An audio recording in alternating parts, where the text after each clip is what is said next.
முருகன் தமிழ் கடவுளா இல்லை முப்பாட்டனான்னு தெரியுமா? பொதுவாக நம்ம முருகனை சிவன் பார்வதியோட இரண்டாவது மகனும் தமிழ் கடவுள்னு சொல்கிறோம்.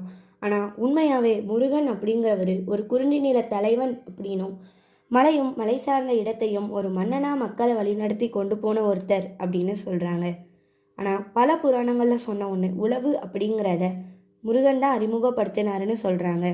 அவரோட ஆயுதமான வேலை எடுத்துக்கிட்டு மக்களை கஷ்டப்படுத்தின ஒரு அரக்கனை அறுபடையை உருவாக்கி அவர் அழிச்சிருக்காரு. அதான் முருகனை அறுபடை வீரன்னு சொல்கிறாங்க. அது மட்டும் இல்லாமல் சிவன் விநாயகருக்கும் முருகனுக்கும் ஒரு போட்டி வச்சாரு. அதில் தீர்ப்பு சரியாக சொல்லலைன்னு அந்த சிவனையே எதிர்த்து தனக்குன்னு ஒரு இடத்தை உருவாக்கிக்கிட்டவர் தான் முருகன்.